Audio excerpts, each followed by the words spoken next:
I've signed the divorce agreement, the house is yours, and so is the savings. I slammed the divorce papers on the table and looked at the shocked man across from me. Song Ziyuan, the distinguished military commander, was standing there like an idiot. Lin Wanqiu, you, enough said. Suyakan arrives tomorrow, you two can live happily together. I turned and left, not seeing the complete breakdown on the man's face behind me. This time around, I won't be the foolish woman who compromises herself anymore. Chapter 1. My name is Lin Wanqiu. I'm 24 years old and the wife of Song Ziyuan, the military commander. No, I should say, the ex-wife. Just half an hour ago, I personally signed the divorce papers, putting an end to this 6-year marriage. Looking at Song Ziyuan's face, twisted with shock, I felt an indescribable sense of satisfaction. Lin Wanqiu, have you lost your mind? Song Ziyuan shot up from his seat, his tall frame casting an oppressive shadow in the dim lamplight. I only suggested a divorce on paper. How could you take it seriously? I let out a cold laugh and began gathering my things from the table. Fake divorce in my previous life. I believed his words and obediently signed the papers, moved out my account and gave the house to him and Suyakan. What happened then? Suyakan lived there for 20 years, while I truly became a discarded wife, living out my days in loneliness.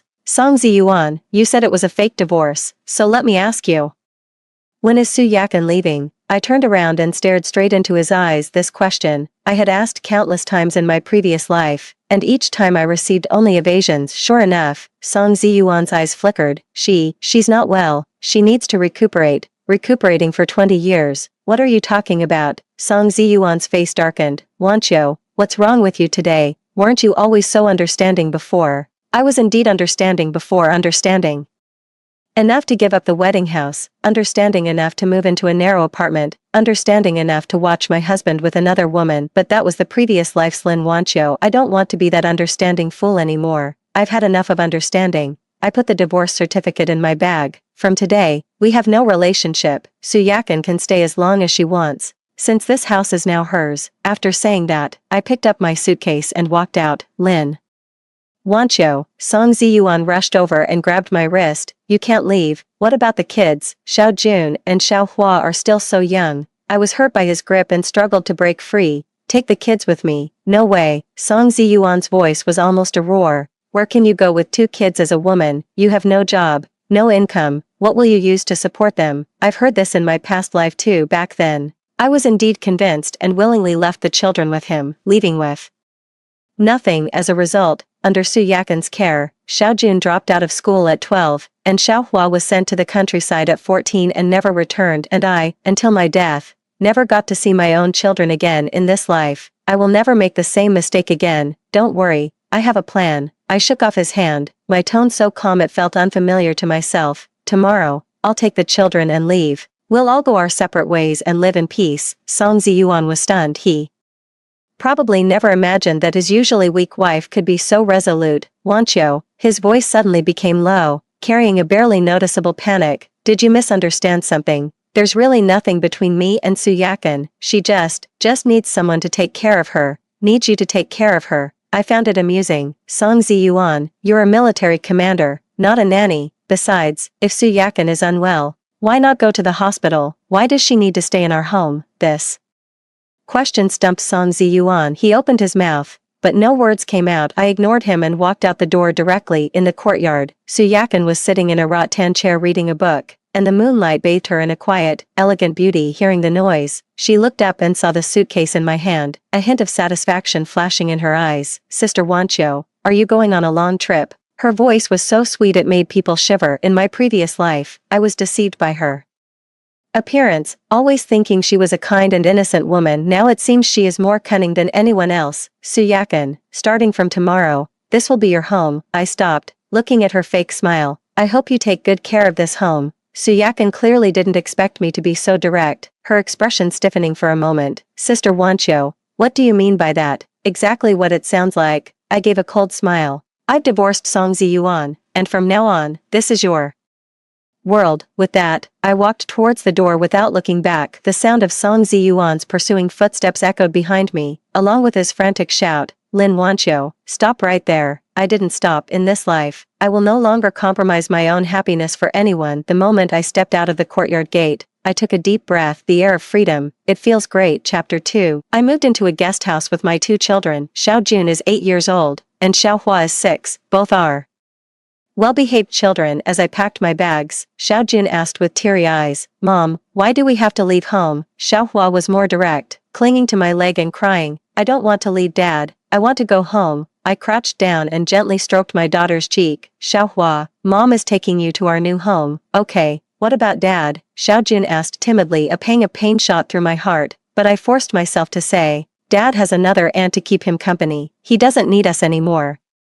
Although Xiaojun was young, he was already sensible. He bit his lip, didn't ask anything more, and silently helped me pack. Xiaohua, however, cried even harder, "I don't want another aunt, I want Mommy and Daddy together." I hugged my daughter tightly, tears almost falling. The children are innocent, but I simply cannot bear to live under someone else's roof any longer. In my past life, I endured far too much, all in the name of giving my children a complete family. But in the end, what did the children gain? A father in name only, a wicked stepmother, and a shattered life. In this life, I would rather let them endure the temporary pain of separation than let them repeat the same mistakes. Be a good girl, Xiaohua. I promise we'll have a good life, I whispered in her ear. At that moment, the door of the guest house was pushed open. Song Ziyuan strode in, followed by Su Yakan. "Lin Wanqiu, have you gone mad enough?" His face was terrifyingly grim. "Come home with me right now." I stood up, blocking the children. "This is our home, Dad." Xiaohua ran over immediately upon seeing Song Ziyuan. Song Ziyuan picked up his daughter, his eyes softening for a moment before turning cold again. "The children are coming with me." "No way." I stood my ground. "The children are mine." "What makes you think so?" Song Ziyuan sneered. "You don't have a job or income. The court will award me custody." Those words cut me deeply, like a knife to the heart. In my previous life, it was because of this statement that I gave in, but this time, I have enough confidence. "Song Ziyuan, don't forget, my father is Lin Guoqing," I said calmly. Song Ziyuan's face changed instantly. Lin Guoqing, my father, was the former commander of the military district, and although he has retired, he still holds considerable prestige in the army. In my past life, I was too kind-hearted. I never once thought to leverage my father's connections. In this life, I won't be that foolish again. "Wanqiu, my dear, can we talk?" Su Yakan suddenly spoke up. Her voice was still gentle, but there was a hint of calculation in her eyes. "There might have been some misunderstanding." "There's no misunderstanding," I cut her off. "Su Yakan, since you want this family so badly, I'll let you have it, but my child will not be left in your care." Su Yakan's expression changed slightly. "Sister Wanqiu, what you're saying is too hurtful. I'm just not feeling well and need." "Need what?" I coldly stared at her. "Need to live in someone else's home, need someone else's husband to take care of you." "Su Yakan, do you think I'm that easy to fool?" These words made Su Yakan blush furiously, unable to maintain her gentle facade any longer. "Lin Wanqiu, don't go too far." She finally tore off her mask. "Ziyuan and I are truly in love. What does your position as the legal wife even mean?" Song Ziyuan's face fell. "Su Yakan, what nonsense are you talking about?" "Nonsense." Su Yakan's eyes welled up with tears. "Ziyuan, don't you have any feelings for me? Was all your kindness towards me over the years just a lie?" Song Ziyuan opened his mouth, but no words came out. Watching this scene, I felt surprisingly calm inside. I've witnessed scenes like this too many times in my past life to feel anything anymore. "See," I said to Xiaojun, "this is your father, and the woman he loves." Xiaojun looked at Song Ziyuan timidly, his eyes filled with confusion. "Dad, are you really abandoning us?" Song Ziyuan's expression grew even more pained when his son asked that. "Xiaojun, Dad isn't." "That's enough." I took Xiaojun's hand. "We're leaving." "Lin Wanqiu," Song Ziyuan shouted, "if you dare take the child, you'll what?" I turned to look at him, my eyes full of scorn. "Call the police and say I kidnapped my own child, or tell my father his daughter is being disobedient." Song Ziyuan was left speechless by my words. I walked out of the guest house, holding my two children's hands. Without a backward glance behind me, I could hear Su Yakan's sobs and Song Ziyuan's furious roars, but none of that concerned me anymore. From today on, I, Lin Wanqiu, am going to live for myself. Chapter 3. I brought the children back to my parents' home. Although the Lin family isn't a wealthy one, Father Lin Guoqing is an old revolutionary and still holds considerable prestige in this era. Mother Li Xiuying was startled to see us suddenly return and quickly came up to us,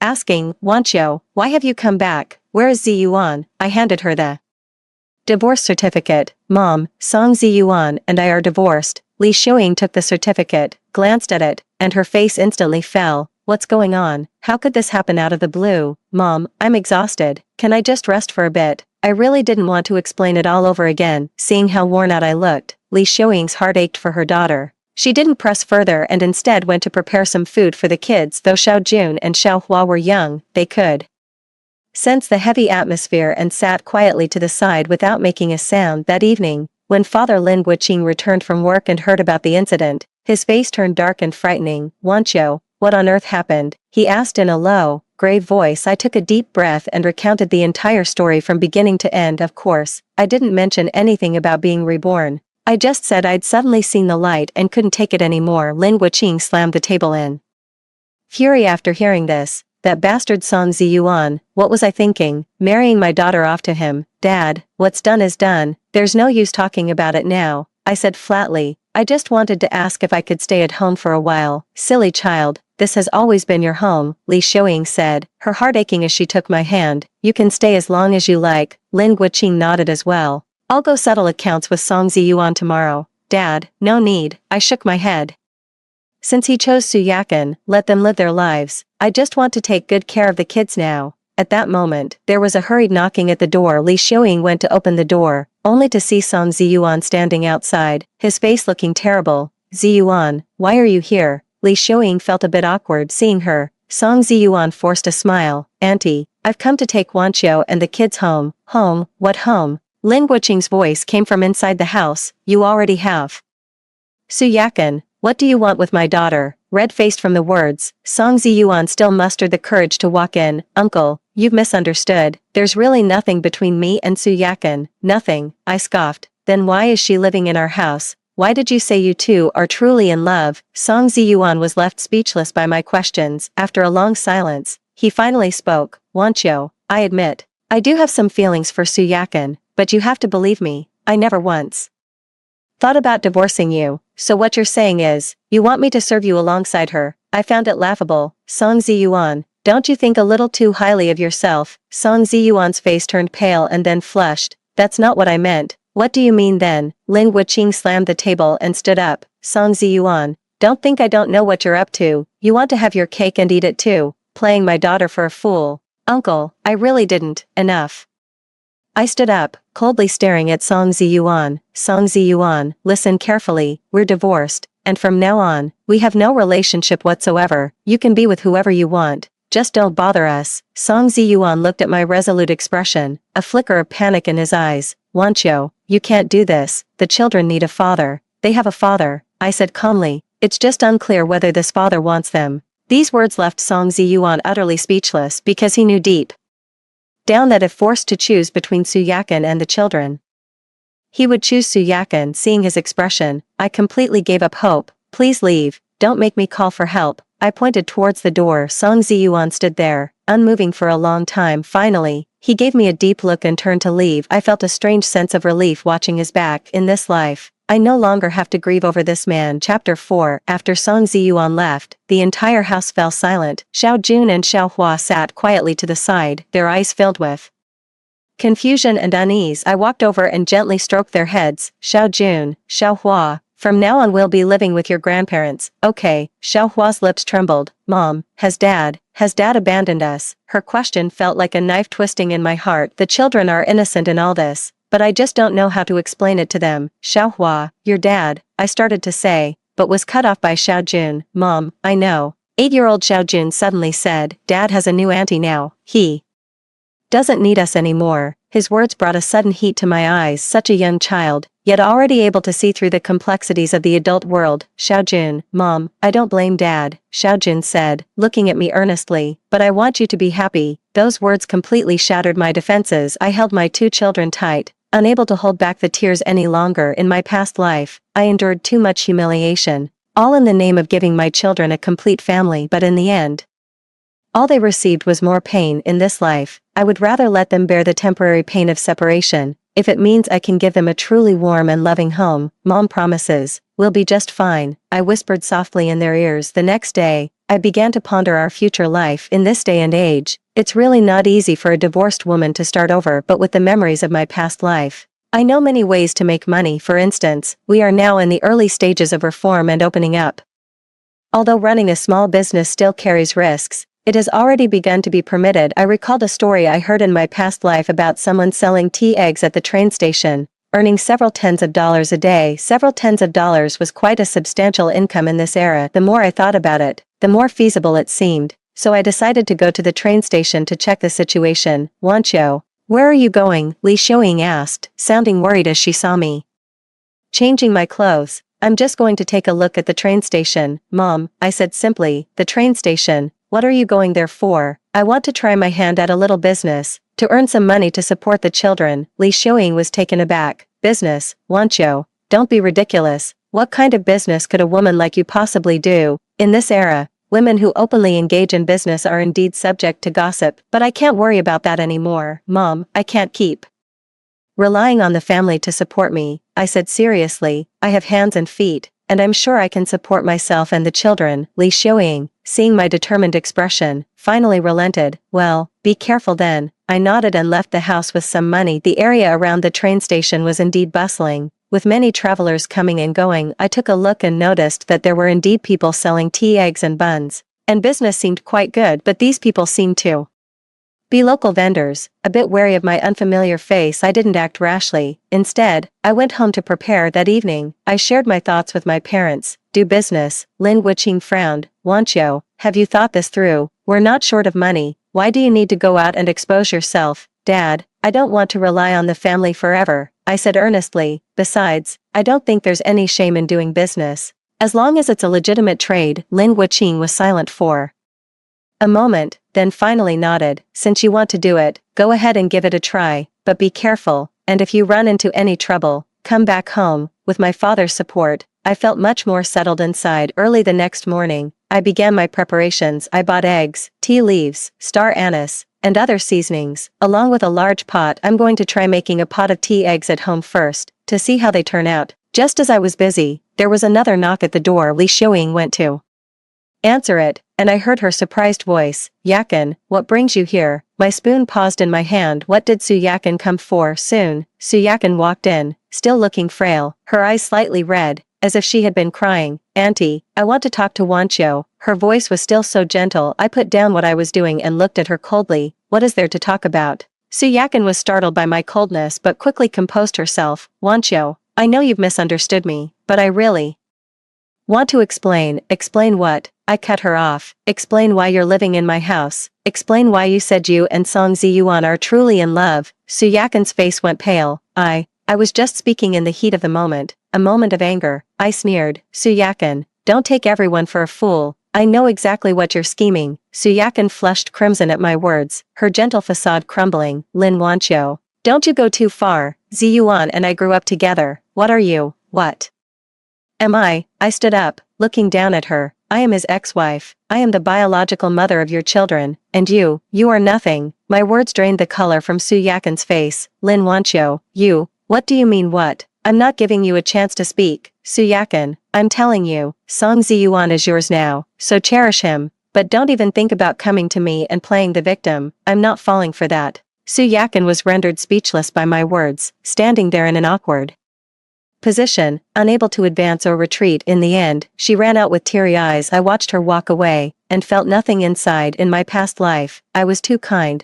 always fooled by her facade. In this life, I won't be deceived again. Chapter 5. After Su Yakin left, I continued with my own tasks. The tea eggs were done, and I tasted one. The flavor was quite good. Xiao Jun and Xiao Hua also ran over to taste them, both saying they were delicious. "Mom, are you going to sell these?" Xiao Jun asked curiously. "Yes," I said, patting his head. "Mom needs to earn money to support you all on her own." A flicker of heartache passed through Xiao Jun's eyes. "Mom, can I help you?" Looking at my son who was so sensible, my heart was filled with both pride and pain. "Xiao Jun, your job is to study hard and look after your sister," I said earnestly. "You can help Mom when you're older." Xiao Jun nodded vigorously. The next day, I pushed my cart to the train station. At first, I was indeed a bit nervous, being my first time doing business.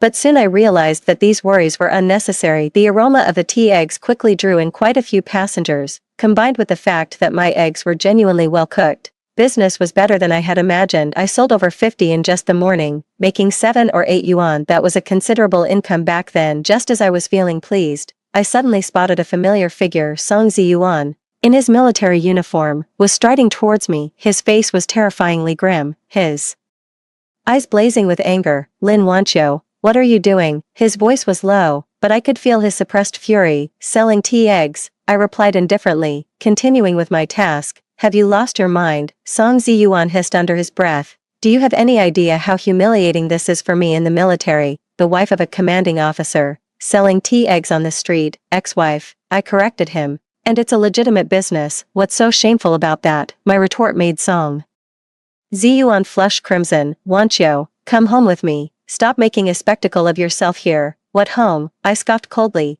Isn't Su Yakin in your house now? What would I be going back for? To be the third wheel. The other passengers overheard our conversation and turned to look at us with curiosity. Song Ziyuan noticed their stares, his expression darkening further. Wanqiu, stop making a scene. Come home with me. I'm not making a scene, I said, looking at him earnestly. Song Ziyuan, we're divorced. What I do is none of your business. None of my business. Song Ziyuan's voice rose. You're the mother of my children. Acting like this will embarrass them at school. That really struck a nerve. It's true. In this day and age, if a mother works as a street vendor, her children might get teased by their classmates, but that's still better than having them watch their father with another woman. And that's still better than having them watch their father being affectionate with their stepmother, I said coldly. Song Ziyuan was rendered speechless by my words. Just then, a familiar voice called out, Ziyuan, Wanqiu, what are you doing here? I looked up and saw it was Commissar Li from the military district. He was Song Ziyuan's superior and also an old comrade of my father, Uncle Li.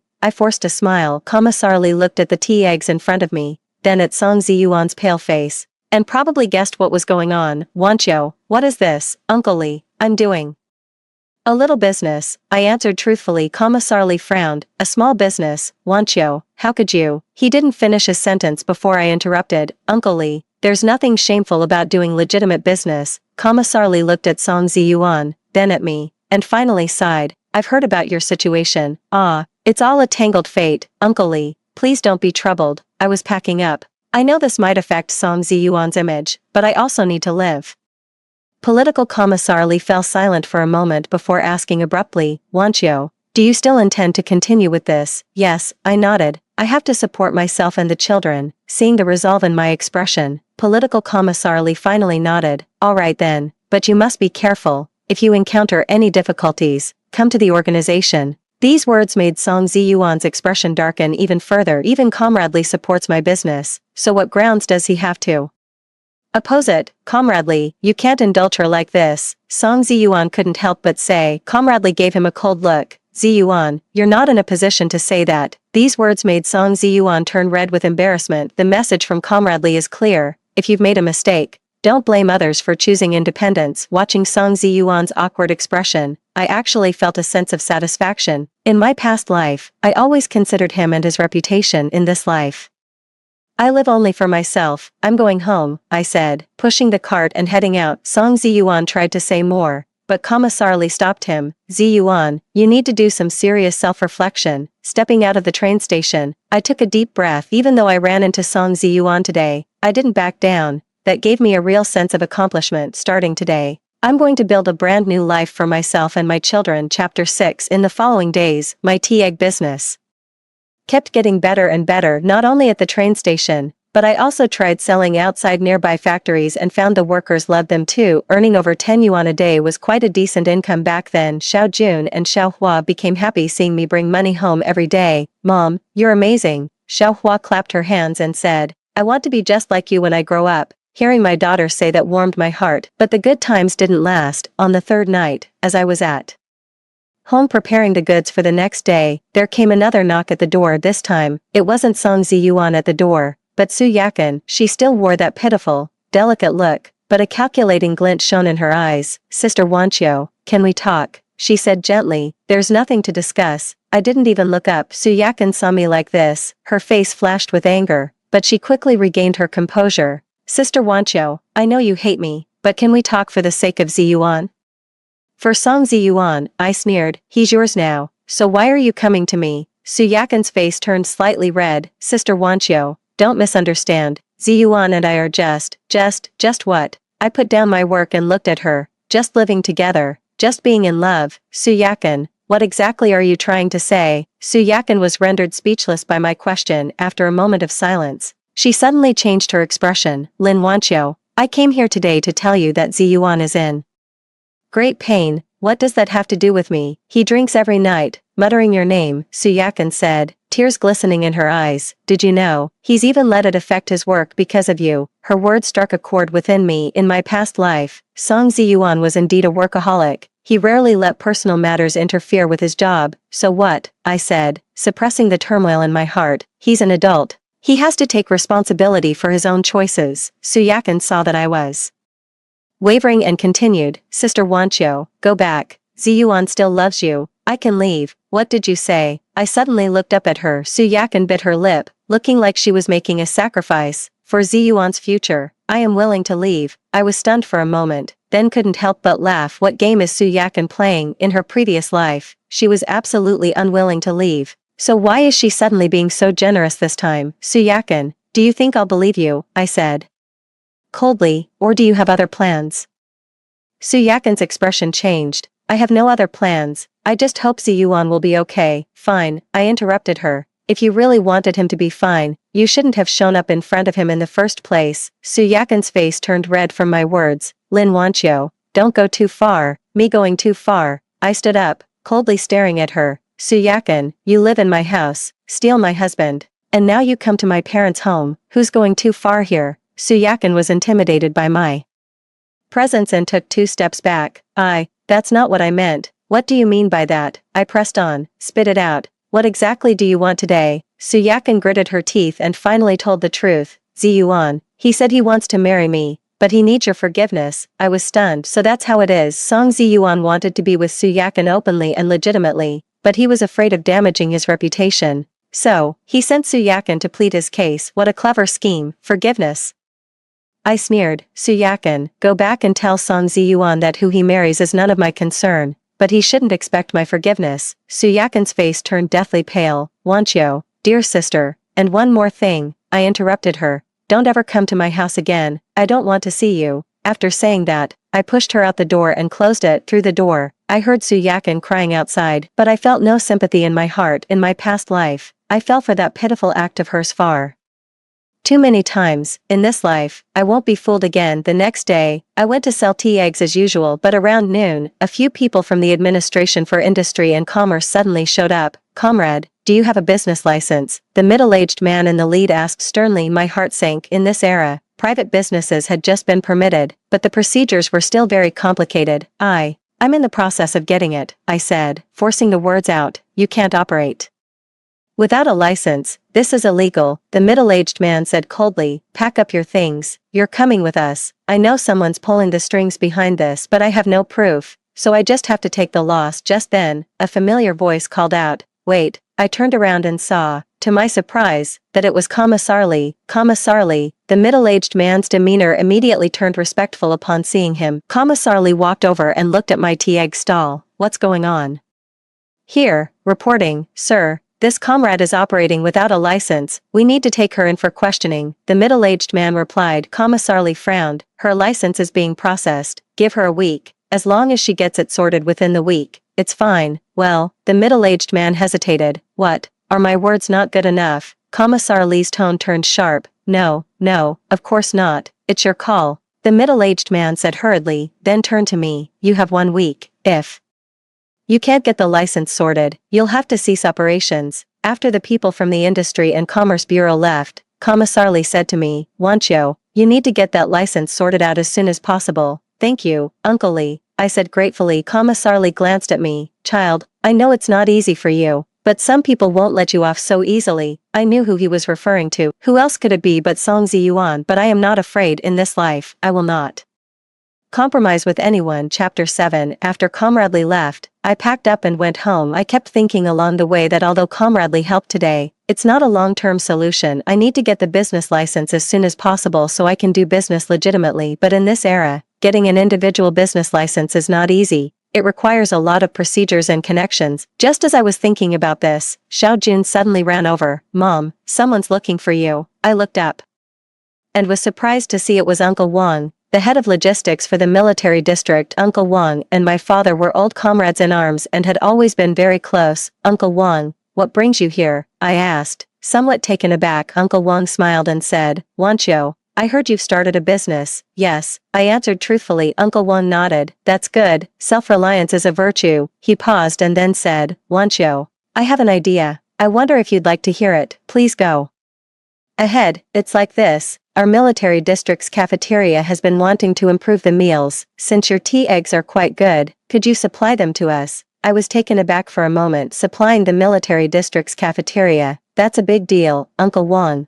Are you serious? Of course it's true, Uncle Wang said with a laugh, but the order would be quite large. Could you keep up with the demand? I did a quick mental calculation. The military canteen would need at least a few hundred tea eggs. There's no way I could handle that alone, but if I could find some help, this deal would absolutely be worth doing. Uncle Wang, give me a few days to prepare, and I'll definitely be able to meet the supply, I said seriously. Uncle Wang nodded with satisfaction. All right, let's sign the contract in 3 days. After Uncle Wang left, I jumped for joy. This is truly great news. With the military canteen as a major client, I no longer have to worry about income. Moreover, this is a legitimate business, and no one can criticize it. I immediately started preparing. First, I needed to find help, and I thought of my neighbor, Sister Lee, who is very hardworking and also in need of money. Next came scaling up production, which meant buying a bigger pot and more ingredients. After a long day's work, I finally had everything in order. Early the next morning, I began the trial production run. Sister-in-law Lee was a natural. Between the two of us, we could make 500 tea eggs a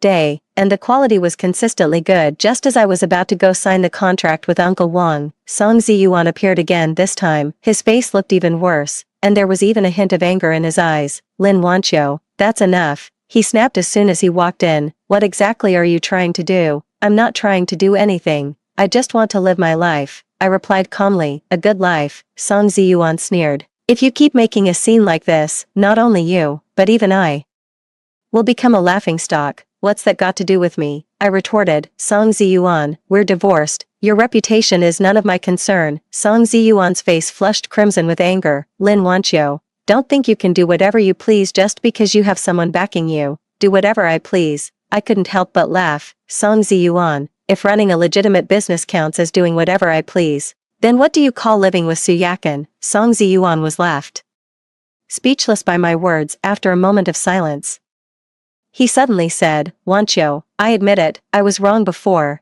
Can we start over? I was taken aback. Start over? Song Ziyuan from my past life had never said anything like this. What about Su Yakan? I asked. Song Ziyuan's face stiffened. She can leave. Leave? I scoffed. Song Ziyuan, do you really think I'd believe you? Wancho, I mean it. Song Ziyuan took a step forward. I've realized that without you, I am nothing. His words struck a chord within me. In my past life, hearing such words would have melted my heart, but in this life, I've seen right through him. Why are you saying this, Song Ziyuan? I asked coldly. Is it because I now have my own career and am no longer the woman who couldn't survive without you? Song Ziyuan's face turned pale and then flushed as I hit the nail on the head. Or is it because you've realized that Su Yakan isn't as perfect as you imagined? I pressed on. Song Ziyuan opened his mouth, but no words came out. I looked at his expression and suddenly understood. Did Su Yakan ask you to marry her? Song Ziyuan's face completely changed. My guess was right. Su Yakan came to see me the other day,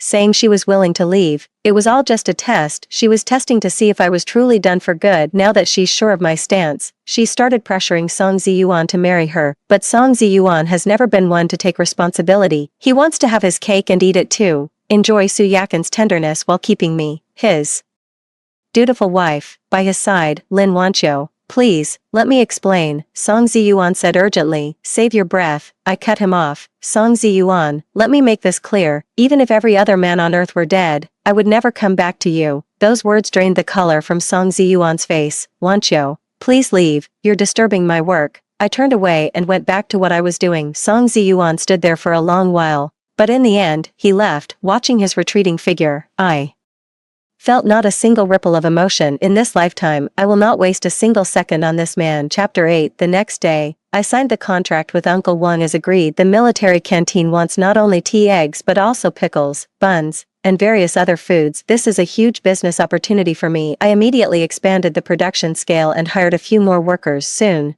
My small workshop transformed into a proper food processing factory. My daily income has multiplied several times, and Xiao Jun and Xiao Hua's lives are getting better and better. Seeing the happy smiles on the children's faces, I knew I had made the right choice, but nothing good comes easy. Just when I thought everything was back on track, Su Yakan showed up again. This time, she wasn't alone. Song Ziyuan was right behind her. "Wanqiu, dear, we'd like to have a word with you," Su Yakan said, her voice as gentle as ever. "There's nothing to discuss." I didn't even raise my head. Su Yakan's expression changed, but she quickly regained her composure. "Sister Wanqiu, I know you hate me, but for the sake of the children, can we have a proper talk?" "For the children," I sneered. "What right do you have to say that for the children?" Su Yakan turned red with embarrassment. I just want them to have a complete home, a complete family." I finally looked up, coldly staring at her. "Su Yakan, do you think it's a complete family for the children to watch their father live with another woman?" Su Yakan was left speechless by my question. At this moment, Song Ziyuan spoke up. "Wanqiu, Yakan has agreed to leave, let's remarry." I was stunned for a moment, then couldn't help but laugh. "Remarry, Song Ziyuan, have you lost your mind?" Song Ziyuan's face darkened. "Wanqiu, I'm serious." "So am I said, standing up. "Song Ziyuan, even if you got down on your knees and begged me, I would never remarry you." My words drained the color from Song Ziyuan's face. Seeing this, Su Yakan suddenly burst into tears. "Wanqiu, please, I'm begging you, let us be together. I truly love Ziyuan, I can't live without him." "Love him?" I found it laughable. "Su Yakan, do you love Song Ziyuan the man, or his status?" Su Yakan cried even harder. "I love him, the person he is." "Is that so?" I said coldly. "Fine then, Song Ziyuan, resign from your military post right now. Let's see if she still wants you." Su Yakan's sobs hitched at those words. Song Ziyuan's expression changed too. "Wanqiu,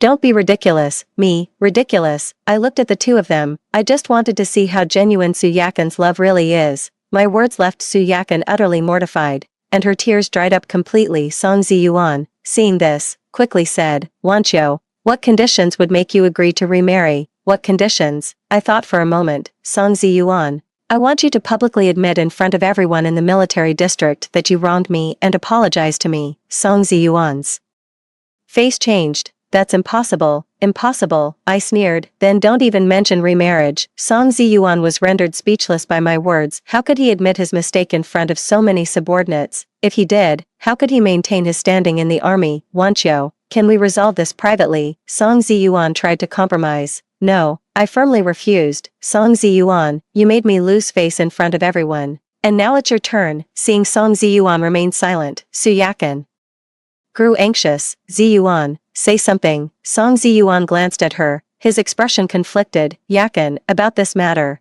don't you want me anymore?" Su Yakan asked through her tears. Her question only made Song Ziyuan feel more conflicted. I watched the scene unfold, feeling an indescribable sense of satisfaction. In my previous life, I lived in such a painful limbo. Now it's their turn to experience this pain. "Song Ziyuan, take your time discussing." I packed up my things. I have important matters to attend to. After saying that, I walked out. Su Yakan's sobs and Song Ziyuan's arguments echoed behind me, but none of this had anything to do with me anymore. Stepping out the door, I took a deep breath. What a wonderful feeling to be free. Chapter 9. I didn't see Song Ziyuan or Su Yakan again for the next several days. My business continued to grow. Not only was I supplying the military canteen, but I had also started providing goods to several nearby factories. I'm constantly on the go, but I feel fulfilled. Xiao Jun and Xiao Hua have adapted well to their new life and are doing great at school. I feel like our lives are finally on track. However, the peaceful life was soon disrupted. This evening, I was inspecting tomorrow's goods in the factory when suddenly a worker came running to report, "Boss,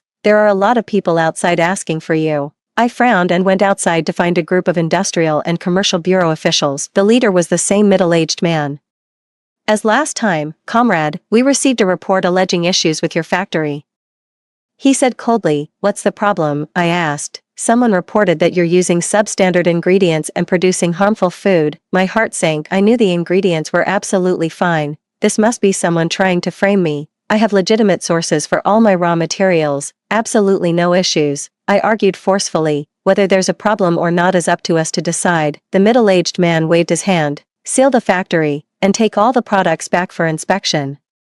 Watching the workers seal the factory I had worked so hard to build, I felt both angry and anxious, but I knew that just getting angry wouldn't help. I needed to find the mastermind behind this. The next day, I went to Commissar Lee for help. After hearing what I'd been through, Commissar Lee's expression darkened. Wancho, he said, someone has it in for you. I know, I said helplessly, but I have no proof. Commissar Lee thought for a moment. Don't worry, he said, I'll get to the bottom of this. In the afternoon, Commissar Lee called me. Wancho, come over here. I hurried to the military district, and Commissar Lee's expression was very serious. Wancho, I found out. The one who reported you is Su Yakin, he said directly. Although I had already guessed it, I was still very angry to hear the exact news. Why did she do this? From what I understand, she wants to force you to compromise and return to Ziyuan Song. Li Jingwei sighed. Wancho, this woman is no ordinary person. I gave a cold laugh. She's indeed not simple, but she's targeting the wrong person. What do you plan to do? Li Jingwei asked. I thought for a moment. Uncle Li, could you arrange for me to meet Su Yakin? I want to have a good talk with her. Political Commissar Li nodded. All right, but be careful. Don't let her outmaneuver you. That very evening, I met Su Yakin at the military district guest house. She still wore that pitiful, delicate look, but a glint of triumph shone in her eyes. Sister Wancho, I heard your factory is having some trouble, she asked with feigned concern. Yeah, thanks to someone's concern, I said coldly. Su Yakin's face changed slightly. Sister Wancho, what do you mean by that? What do you mean? I stood up and walked over to her. Su Yakin, stop pretending. It was you who reported me, wasn't it? Su Yakin's face changed instantly as I hit the nail on the head. I don't know what you're talking about. Don't know, I sneered. Su Yakin, do you think you've been very discreet? Su Yakin was startled by me, but quickly regained her composure. Even if it was me, so what? Lin Wancho, don't refuse a toast only to be forced to drink a forfeit. Finally, her true colors are showing. Refuse a toast only to be forced to drink a forfeit. I found it amusing. Su Yakin, who do you think you are? What right do you have to offer me a toast? Su Yakin's face contorted. On what grounds? On the grounds that Ziyuan loves me, loves you, I burst out, laughing. Su Yakin, do you really think Song Ziyuan loves you? Of course he loves me, Su Yakin said, her eyes reddening. Then why hasn't he married you? I retorted. It's been so many years. If he truly loved you, he would have divorced me long ago. Why wait until now? The question left Su Yakin speechless. Watching her flustered expression, I continued. Su Yakin, do you know why Song Ziyuan never married you? Because he never took you seriously. In his heart, you were just a replacement. That's a lie, Su Yakin exclaimed, rising to her feet. A lie, I said coldly, staring at her. Then explain why he suddenly wants to remarry me. My question drained the color from Su Yakin's face. I continued. Because he realized I no longer depend on him, and that scared him. He wants back the woman who made him feel accomplished, not the one who just clings to him. Those words shattered Su Yakin completely. She slumped into the chair, her eyes filled with utter despair. Looking at her now, I felt not a shred of pity in my heart. In my past life, she was the one who drove me step by step into a corner. In this life, it's her turn to get a taste of that. Su Yakin, this is my final warning, I said coldly. Don't come looking for trouble with me again, or you'll leave me no choice. With that, I turned and left. Su Yakin's sobs echoed behind me, but this time, I truly won't be swayed. Chapter 10. Su Yakin's report was quickly proven to be malicious, and my factory reopened. Moreover, because of this incident, Commissar Lee specifically gave me the green light, and my business is now better than ever. Seeing her scheme fail, Su Yakin finally gave up. I heard she's recently been making arrangements to leave the city and return to her hometown. Song Ziyuan never came to find me again, probably feeling embarrassed and unwilling to bother me anymore. My life has finally truly calmed down. The factory's business is thriving, and Xiao Jun and Xiao Hua are growing up healthily. Seeing their happy, smiling faces every day makes it all worthwhile. That evening, as I was helping the kids with their homework, there was a knock at the door. I went to answer it and was shocked to see Song Ziyuan standing outside. He had lost a lot of weight and looked pale and haggard, as if he were ill. What are you doing here? I asked coldly. Song Ziyuan looked at me, his eyes filled with complex emotions. Wancho, I want to see the children. I was taken aback for a moment. This was the first time he had actively asked to see the children since the divorce. Dad, Xiao Hua came running out as she heard the voice. Seeing Song Ziyuan, she happily ran over to him. Song Ziyuan picked up his daughter, a hint of tenderness flashing in his eyes. Xiao Jun also came out, but unlike his sister, he didn't show excitement. Instead, he coldly stared at Song Ziyuan. Dad, Xiao Jun called out softly. Song Ziyuan looked at his son's distant attitude, a flicker of pain in his eyes. Xiao Jun, Dad is Sorry for you all. He crouched down and said seriously. This statement took me by surprise. In his past life, Song Ziyuan would never apologize to the children. Xiao Jun looked at him and asked, Dad, where's Auntie Sue? Song Ziyuan's face stiffened. She's gone. Is she never coming back? Xiao Hua asked innocently. Song Ziyuan nodded. Never coming back. Hearing that, my heart gave a little lurch. It seemed Su Yakan really was gone for good. Dad, will you have other aunties later on? Xiao Jun asked bluntly. This question left Song Ziyuan speechless. He looked at me, then at the children, and finally shook his head. No more. Can we go home now? Xiao Hua asked hopefully. A glimmer of hope flashed in Song Ziyuan's eyes, but it quickly faded because he saw the determination on my face. Xiao Hua, your home now is just perfect, he said gently. Dad will come to visit you often. Xiao Hua was a little disappointed, but she nodded anyway. Song Ziyuan played with the children for a while, then got up to leave. As he reached the door, he suddenly turned back and said to me, Wanqiu, thank you for taking such good care of the children. I didn't respond, just silently watched him. Song Ziyuan looked at me deeply, then turned and left. Watching his back, I felt a mix of emotions. The man was finally starting to grow up. A shame it was too late. From then on, Song Ziyuan came to see the children every week. He stopped mentioning reconciliation, choosing instead to simply be there for them. I could tell he genuinely wanted to make amends, but some things, once lost, are gone for good. My factory grew bigger and bigger, gaining a reputation not just locally but also expanding into other regions. Xiao Jun and Xiao Hua became more and more sensible, and their grades were excellent. I feel like our life is already perfect until one day, Comradely, the political commissar, approached me and said there was a great opportunity. Wanqiu, the province is attracting investment, and your company meets the criteria, he said seriously.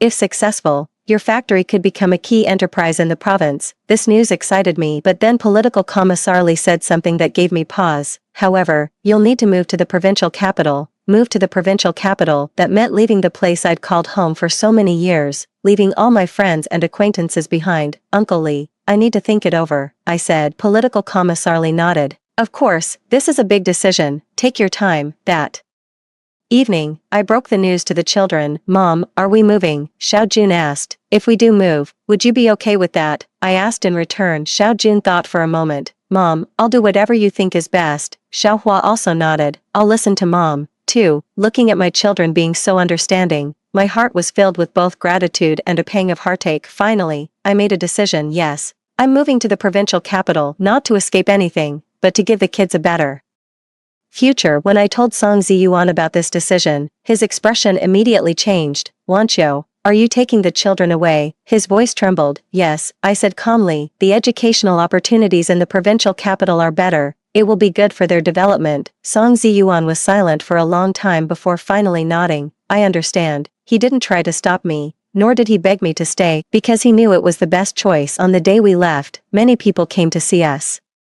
off. Uncle Wang, Commissar Li, Auntie Li, and many other friends. Song Ziyuan was there too, standing quietly at the back of the crowd without saying a word. As they were getting into the car, Xiao Hua suddenly ran over to Song Ziyuan and hugged his leg. I'll miss you, Dad, she said through her tears. Song Ziyuan picked up his daughter, his eyes glistening. I'll miss you too, Xiao Hua. Be good and listen to your mother. Xiao Jun also walked over and held out his little hand. Bye, Dad. Song Ziyuan grasped his son's hand, choking back tears as he said, Xiao Jun, take good care of your mom and sister. In this moment, I saw a true father. Unfortunately, it all came too late. The car started, and I watched the gradually receding crowd through the rear window. Song Ziyuan stood there, watching until our car vanished from his sight. This parting might well be our last, but I have no regrets. In my past life, I wasted my best years on a man who wasn't worth it. In this life, I will live for myself and for my children. The car drives into the distance, heading towards our brand new life. Sunlight streams through the car window,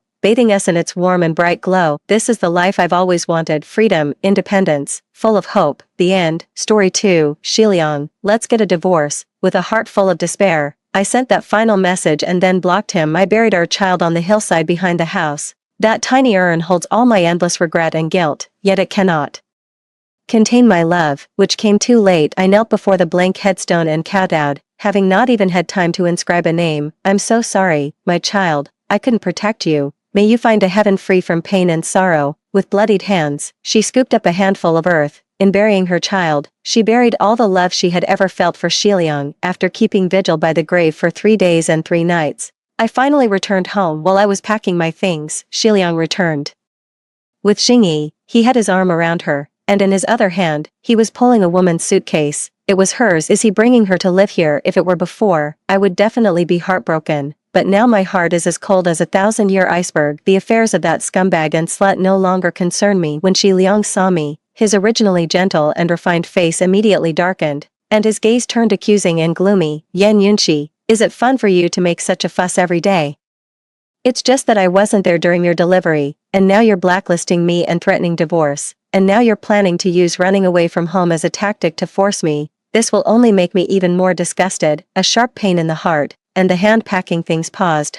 Making a fuss? Yes, in his eyes. Isn't everything I do just unreasonable drama? Fine, have it your way. I ignored him and kept packing. Seeing my silent refusal to argue, his brow instinctively furrowed, and his tone grew even colder. Yan Yunqi, are you deaf? Where's the child?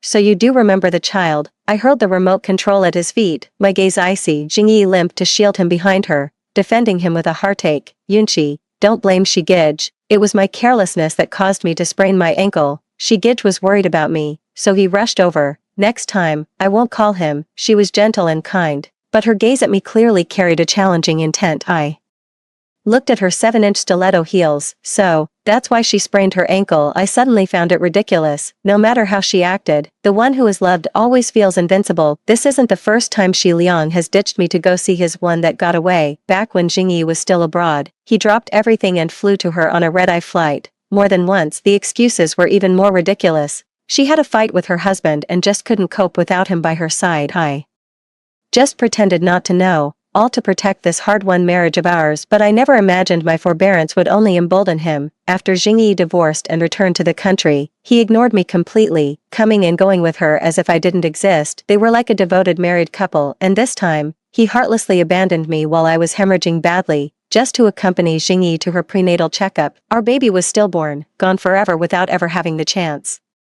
to open its eyes and see this world.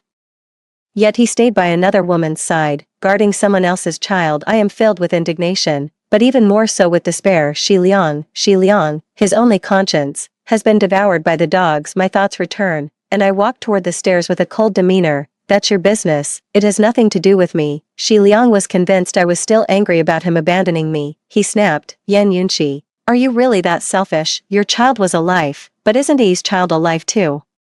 If something were to happen to the baby in her womb, could you live with yourself? My eyes widened in shock. I couldn't believe those words had come from his mouth. That was his child, a child carrying the blood of his Shi family. If I'm supposed to feel guilty about someone else's child, then who will have any pity for my own poor, innocent child who died? I let out a bitter, incredulous laugh. How biased can you be to defend your own like that? Everyone else looks out for their own, but only Shi Liang would side against his own family. My chest felt tight with frustration. I pressed on, my tone sharp. When you abandoned me, did you ever stop to think what might happen to me and our child? Shi Liang's face darkened like the bottom of a pot. He gripped my wrist, his jaw clenched tight. Yan Yunqi, have you had enough of this scene? It's just childbirth. With all those doctors and nurses around, what could possibly go wrong? Besides, I don't know the first thing about labor. What good would me being there do? Yi is pregnant too, and she's nowhere near as high maintenance as you. I'm high maintenance, compared to Jingyi.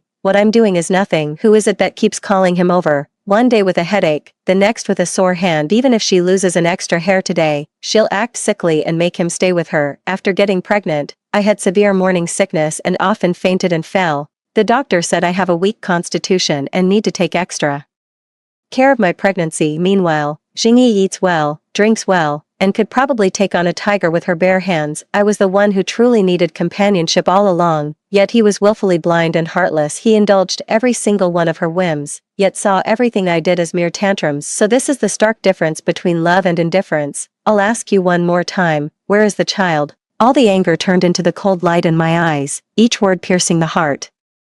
Don't mention the child, you're not worthy. Yan Yunqi, that's my child. What right do you have to say I'm not worthy? Shi Liang's face turned ashen, his murky eyes flickering, his nails digging into my wrist. Don't think that just because you had a child, the whole world owes you. Playing with fire should be done with caution. stay home and take care of the baby. Stop causing trouble every day with your unreasonable antics. Tears welled up in my eyes. And if I hadn't bitten my lower lip, I probably would have cried out loud. I gave so much love, only to end up getting burned by my own fire. How could I have been so blind to fall for a man like him? Perhaps noticing the tears in my eyes, his expression froze for a moment, then softened slightly. He spoke as if bestowing a favor. I'll do my part for the child too. If there are any expenses, just say the word. The She family's flesh and blood must not be shabbily treated.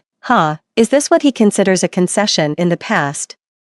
Something like this would have made my whole week. He's always so busy with work. Just getting him to come to a single prenatal appointment felt like asking for the moon. And now he's offering to help take care of the baby. But what's the point of his concessions now? The baby's gone. His belated charity is worth less than dirt. That two-faced bastard can take his fake sympathy and shove it. I wrenched my hand free from his grasp. I don't want it. All I want now is to divorce him and get out of this filthy place that makes me sick. Yunchi, how could you do this to brother Shi? Xingyi stepped forward to accuse me. He even brought me here to live specifically so I could help you take care of the child. In reality, she was flaunting that she was the one Shi Liang cared about, while I was nothing but a burden, and I should have the sense to get lost. My heart is as cold as ashes, and my expression remains unmoved. I wish this pair of scumbags would just stay together and stop harming others instead. Shi Liang pressed his thin lips tightly together, his sharp eyes fixed on me, but there was nothing but coldness, not a trace of affection left for him. The devoted lapdog suddenly stopped licking, his brows furrowed even deeper, his expression changed several times, and for the first time, he explained himself to me. You've always wanted my help with the kids, right? I'll bring Yi to live here, that way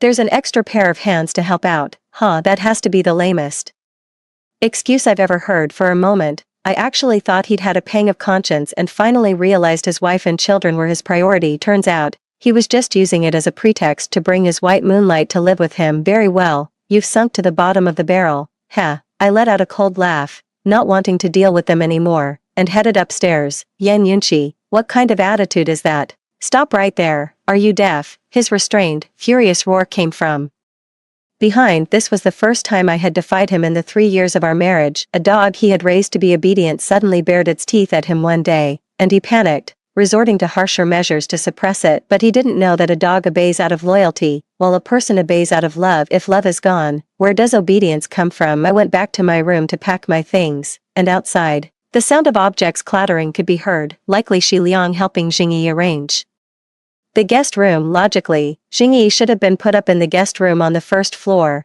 but given her special status, she's grown spoiled and presumptuous, trading on the affection she receives. We're getting a divorce anyway, so it's none of my business. Footsteps sounded behind me, accompanied by the faint scent of cologne. It was Shi Liang. Without looking up, a toy box caught my eye. To my surprise, it was the limited edition Transformers model I'd been going on about, a set worth several $100,000. I looked up at him in shock. His eyes were dark, and his expression wasn't exactly gentle, but at least it wasn't cold. A gift for the child. He stuffed the toy into my arms with a cold humph. Where's the kid? I didn't see him in the nursery just now. If the child were still here, I would be overjoyed for a long time, believing he truly loved the child. Yet now, holding it in my hands feels heavy, so much so that it's hard to breathe. What's the use of the most expensive toy now that the child is gone?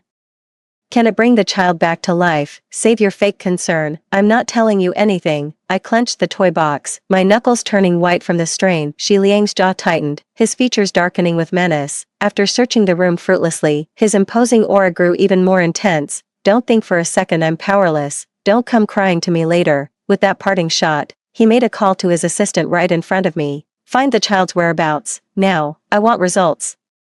In 10 minutes, suddenly, a loud crashing and smashing sound came from outside the room. It didn't seem to be coming from the guest room, but from the nursery. The second floor originally had a master bedroom, a study, and 2 guest rooms. After I became pregnant, Shi Liang and I discussed it and decided to convert one of the guest rooms into a nursery. Every single item in that room was carefully chosen by me. Every stitch and detail was a testament to my love for my child. I had intended to create a warm and happy environment for him after his birth. Instead, what awaited us was the tragic news of his loss. My face fell. Still clutching the toy box in my hands, I rushed over in a panic. The once tidy and clean room was now in complete disarray. Toys, early learning materials, and baby clothes were scattered everywhere, many of them broken. Even the lucky red belly band I had knitted for my child by hand had been cut in two and thrown in the trash. Jingyi was stomping on the Ultraman toy I'd prepared for my child, again and again, until it was ground to dust. Jingyi, what the hell are you doing? My pupils contracted sharply. Furious, I rushed forward, shoved her aside, and my legs gave way as I collapsed to my knees. With trembling hands, I picked up the mangled remains of the Ultraman figure, and tears began to stream down my face uncontrollably. Jingyi held a teddy bear in her arms.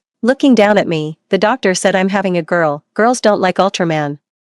It's better to switch to a doll. I pointed angrily at the door and roared, this is my child's room. Get out of here. It used to be, but it's not anymore. I like this room, so let me stay, she sneered, pointing around, ticking off the toys one by one. These, and these, they're all eyesores. They have to go. My head buzzed, and I didn't hear anything else. Only the phrase, let me stay kept replaying in my mind, like sharp thorns, each one piercing straight through my heart. Even the child's room. Her gaze fell on the toy box in my hands. She paused for a moment, then let out a scornful laugh. Isn't that the Transformers model brother she gave me? My daughter would never be interested in such things. I never thought he'd just pass it on to you. Well, it's true. It cost several $100,000. It would be a waste to just throw it away. I felt like my face had been ripped off and stomped on. Filled with humiliation, embarrassment, and rage, it turned out that everything was fake. His love for the child was just a charity no one wanted. Enough. Enraged, I slammed the toy box onto the ground. Haha. Jingyi's smug smile twisted before my eyes, and her sharp high-heeled shoe repeatedly stomped on a toy remote-controlled car, which was the gift I had prepared for the child. Yan Yunchi, I will definitely take Shigij back. Back then, it was you who despised him and left him to go abroad. I don't care. Now that I'm back, you should give everything back to me. With a forceful stomp, the toy car shattered into pieces, but due to the excessive force, her high heels slipped, and she almost lost her balance. She also fell forward, her stomach hitting the corner of the table. After getting pregnant, for safety reasons, I installed corner guards on all the tables in my home. Jingyi was unharmed, but catching a glimpse of Xi Liang entering, she plopped down on the ground, clutching her stomach, and wept with tears streaming down her face. Yunchi, I really didn't mean to step on the toy car. If you're angry, you can hit me or scold me, and I'll accept it. I know you don't welcome me, so I'll leave, but you should never, ever take out your anger on my child, deliberately pushing me down. If anything happens to my child, I don't want to live either. Woo-woo. I never expected that. With all the broken toy pieces in front of her, she could still twist the truth so blatantly. Anyone could see how fake her words were, but I underestimated Xi Liang's partiality. His slender fingers dug into my jaw, his eyes bloodshot. Yan Yunchi, how can you be so vicious? Yi has sacrificed so much. She even left her own home and moved here with me just to accommodate you, and you can't even tolerate her child. Apologize to Yi. I felt as if I'd been plunged into an ice cellar, a chill that shook me to my very core. I couldn't believe such shameless words could come from his mouth, a mouth that should be a normal, human temperature. The mistress's intrusion was supposedly to accommodate me. That's enough. I mean it. Enough. Looking at his familiar yet bone-chillingly cold face, I've never felt so utterly heartbroken. This is the man I loved for 10 years. I don't even know how I was so blind to fall for him in the first place. I sneered, my gaze defiant. In your dreams, he roared my name furiously. Yan Yunchi, is this how you were raised? Do you have any idea you nearly killed a living person? How am I supposed to explain to our child one day that his mother is a vicious murderer? I suddenly couldn't hold back any longer. Grabbing his collar, I broke down into hysterical sobs. How dare you mention our child? Our baby is gone. You're the one who killed him with your own hands. Yunchi, you've gone too far to harm my child. You'd even curse your own. You don't deserve to be a mother, Jingyi added, twisting the knife. A flicker of shock crossed Xiliang's face, but it quickly twisted into a scornful sneer. It seems I've been too lenient with you lately. You lie without a second thought, and now you drag our own child into this. Yan Yunchi, is there anything you wouldn't stoop to? My mouth hung open, the words stuck in my throat, utterly speechless. Not that I've lost my voice, but it no longer matters. No matter what I say, he will always believe only Jingyi. I turned back mechanically, left a signed divorce agreement on the table, and dragged my suitcase out at the stairwell. Xi Liang caught up with me, grabbed my wrist, and angrily threw the divorce agreement in my face. You hid the child on purpose, and now you're getting a divorce without my permission. Who gave you the right? Get out. You'll never lay eyes on that child again for the rest of your life, I snarled, struggling furiously. His touch made my skin crawl, but his grip was too tight. I couldn't break free. My head was buzzing. In a moment of desperation, I slapped him across the face, smack, a clear handprint was left on Shi Liang's cheek. And the light in his eyes grew cold. Yan Yunqi, a lunatic like you is utterly unfit to be a mother, you'll only corrupt the child sooner or later. Once I find him, don't you dare dream of ever seeing him again. He snarled the threat through gritted teeth, expecting me to break down in tears and beg for mercy. Instead, the icy indifference on my face sent him into a furious, unhinged rage. That's precisely when his assistant's call came through. A smirk of triumph curled his lips as he sneered.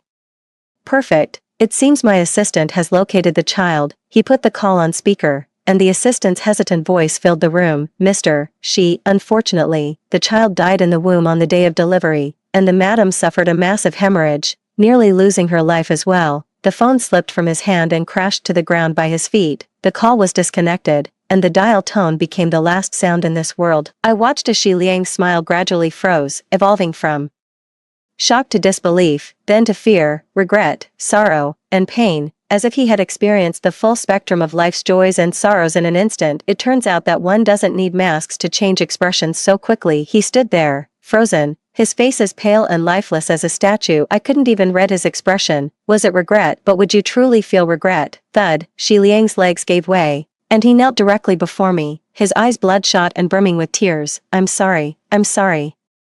His voice trembled. He apologized repeatedly, slapping his own face over and over. The force was so strong that it covered the red marks I had left on his face earlier. What good is sorry? Can sorry bring my child back to life? I closed my eyes, and when I opened them, they were a bit wet. I stared at his face, a face I knew down to my very bones, yet in that moment, it filled me with such revulsion and felt utterly alien. I lay there in a pool of my own blood, listening to you hang up on me.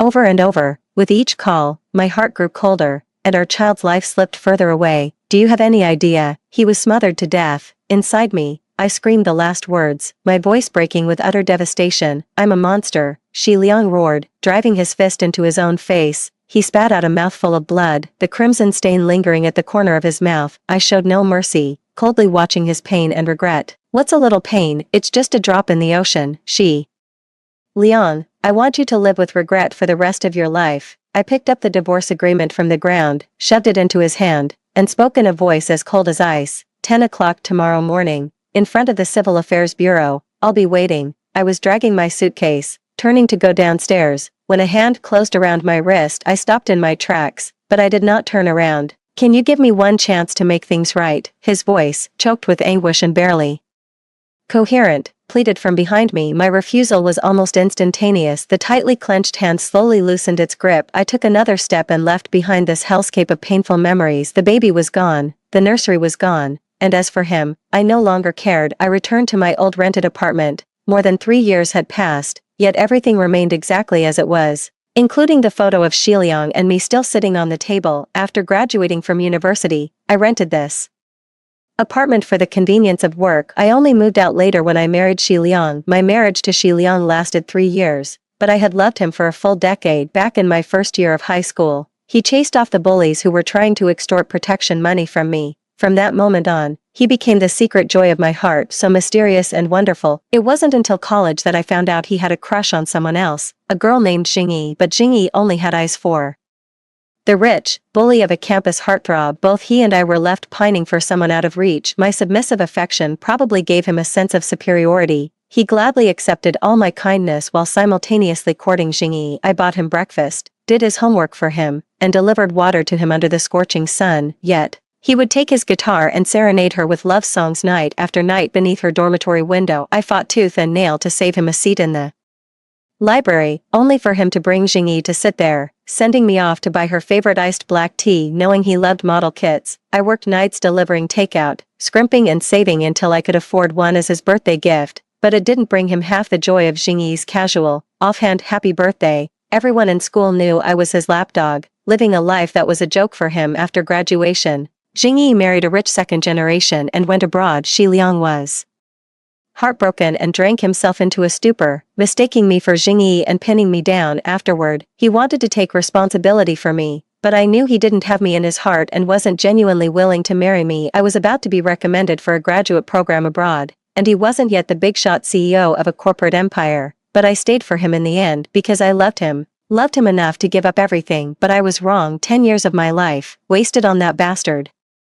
I picked up the scissors, cut our photo in half, and used a lighter to burn that familiar face to ashes. It's over. This humble, one-sided love. I didn't sleep all night, but the next day I still got up early, tidied up the rental place first, and only then put on my old pretty dress and did light makeup. Ending means a new beginning. From today on, Yan Yunqi, will no longer be the one who only loves others humbly. I took my ID card and household register, and took a taxi to the Civil Affairs Bureau. Xi Liang had arrived. Normally a stickler for cleanliness, he now sat on the doorstep, disregarding his dignity, his arms wrapped around his knees, his face buried between his legs. At 188 centimeters, he was hunched into a ball. The faint sunlight fell on his hair, which shimmered with silver strands, making it seem as if he had gone gray overnight. Jingyi stood nearby, her face glowing with happiness. That's right, once Xi Liang and I divorce, she can immediately marry him. Shouldn't he be happy that the lovers are finally together? Why pretend to be sad here? How hypocritical. When Jingyi called my name, Xi Liang instantly looked up, our eyes met, and I was stunned. He seemed to have aged 10 years overnight, with sunken eyes, dull gaze, and a face full of stubble. Only when he saw me did his eyes light up. Yunqi, he rushed forward, but just as his hand was about to touch me, he froze midair and awkwardly pulled it back. I didn't look at him and walked straight into the Civil Affairs Bureau. He stood there for a while before slowly following me in. When handing over the documents, he was clearly hesitant, and anyone could tell he didn't want the divorce, but my resolve was firm. As I was about to sign, he actually knelt right in front of me, in front of all those people, his sunken eyes brimming with tears. Yunqi, I know I've wronged you, I've wronged our child, but please, give me another chance, let me make amends for the past, I'm begging you. The room fell silent. Everyone was watching him, whispering and pointing. A man who cared so much about status and face, and now he just cast it all aside. But so what? I will never forget that time, in the middle of the night at the airport, when I knelt before him, begging and pleading with him not to go abroad to find Xingyi. He said coldly that he had fought with her husband, and he couldn't bear to leave her alone. He pried my hand open in a hurry and left without looking back. It was that night when I fainted and found out I was pregnant. In the long, endless night, I lay on the cold bed, torn between joy and pain. Brother Xi, what are you doing? Get up. Xingyi rushed to help Xi Liang, but he pushed her away. I just don't get it. He loved Xingyi so much, a woman he was willing to sacrifice me and our child for. How could he bear to push her away? But I didn't waver. When I buried our child with my own hands, I buried my shattered heart along with it. I signed the papers, flung them in front of him, and reminded him with a blank expression, Mr. Xi, save yourself.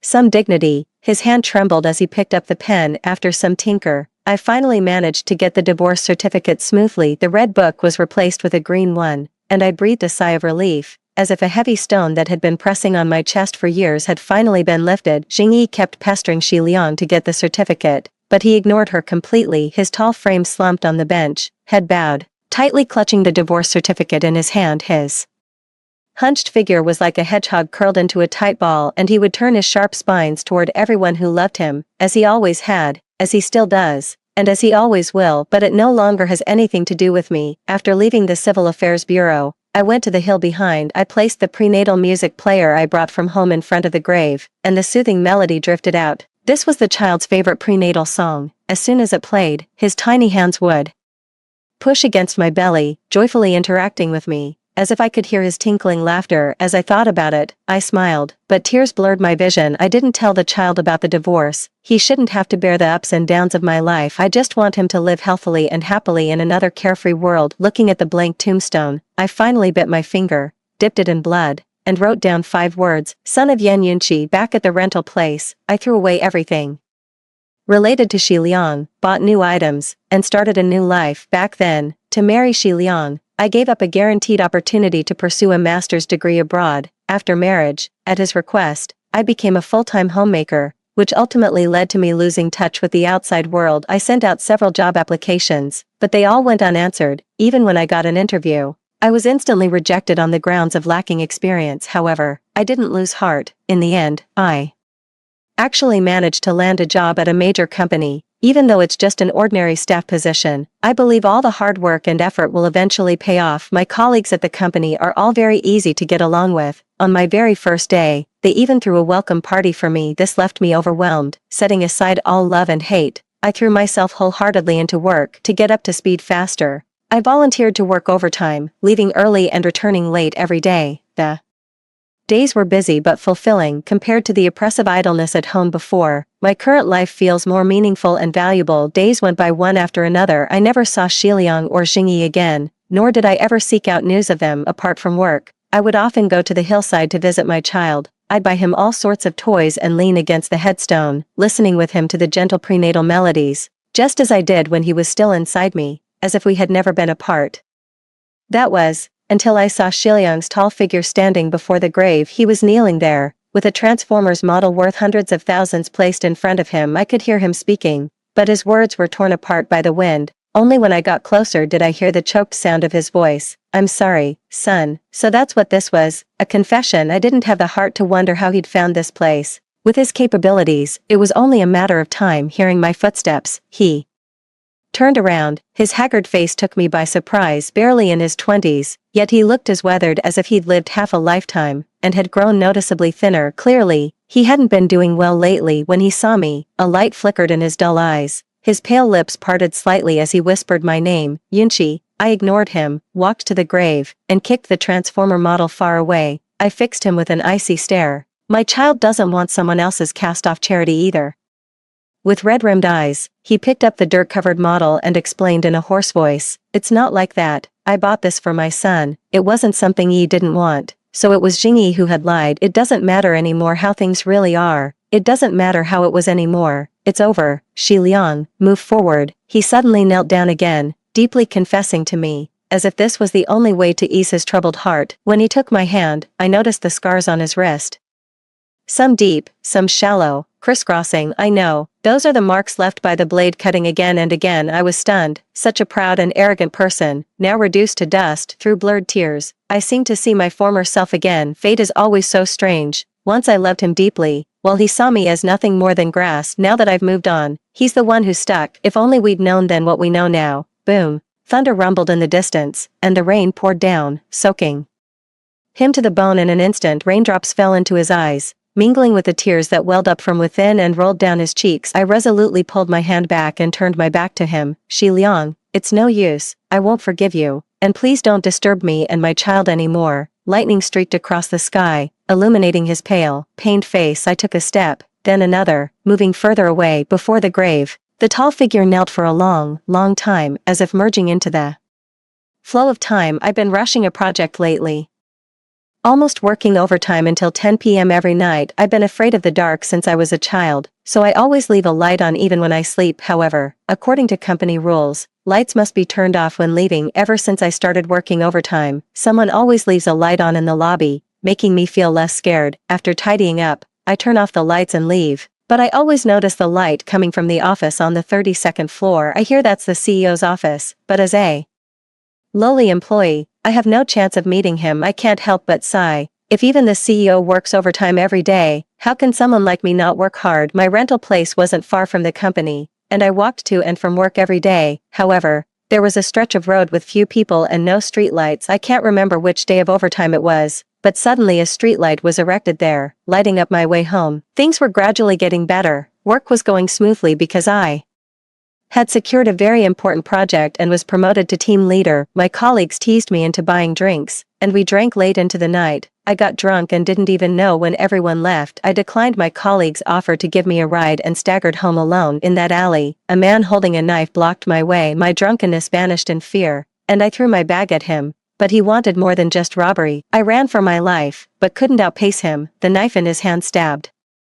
into my back. Meanwhile, a dark shadow lunged at me, the sound of the knife slicing through flesh, but I felt no pain, because the knife had pierced not my body, but Xiliang's. At work, I was absent-minded, not even realizing I had misspelled the name of a business partner, until the manager pointed it out. She patted my shoulder and said, "I hear the president is injured and hospitalized. The department managers are organizing a visit. Do you want to come along and take a look? You know, you've been here for a while now, and you still haven't met the CEO, have you?" My heart instantly sank. Xiliang just got hurt saving me last night, and now the CEO is injured too. Isn't that just too much of a coincidence? Xiliang's business only took off in the last couple of years. On top of that, he never talks to me about his work. so I'm not really clear on the specifics of his ventures. To find out the truth, I agreed. After finally getting off work, the managers bought flowers and fruit, and the manager drove me there. When we reached the hospital room, I hung back, peering through the managers. I saw Shi Liang lying in the hospital bed. In that instant, everything became clear to me. The light left on in the lobby, the light in the 32nd floor CEO's office, and the newly installed street lamp. They were all lit for me. He still remembers that I'm afraid of the dark, but who was that man who smashed the nightlight and called me spoiled that night with thunder and lightning? He left me alone to go see Jingyi. I hid under the dark blanket, with only that one nightlight for company. Later, he came back in a rage and smashed the nightlight. For a long time after that, I was no longer afraid of the dark. I was afraid of him. I didn't follow him inside. Instead, I went back to my rented room. I tossed and turned all night, but in the end, I made up my mind to resign. I had a pretty good idea that the order for me to report to the company had also come from him. Looking back now, the colleagues' enthusiasm, the welcome party, and the seemingly effortless promotion to team leader all make sense. Turns out all my hard work was still seen as just me getting in through the back door. Everyone knew, except me. Without even having breakfast, I came to the company, wrote a resignation letter, and handed it to the HR manager. The HR manager didn't dare accept it and hurried off to make a phone call. I knew exactly who he was calling, but I didn't care about any of that. I left my resignation letter and went back to pack my things. As I walked out the company doors, box in my arms, I spotted Shi Liang immediately. He was standing in the sunlight, breathing heavily, a bandage wrapped around his chest, still wearing his hospital gown. He must have rushed here straight from the hospital after getting the call. Ignoring his injuries, Yunqi, don't leave. This job is something you worked hard to get. And everyone can see your efforts. If it's because the company is mine, I can sell it to someone else. He probably saw me last night, but I didn't expect him to go this far for me. If he had treated me a little better back then, things wouldn't have come to this. But it was all too late. I rejected him, turning away to gaze at the endless sky. Gold will always shine. I want to find a better world, a world without him. Why? His hoarse voice rang out behind me. I didn't delve deeper, nor did I turn back. I walked away. Yunqi. The call fragmented and faded into the distance.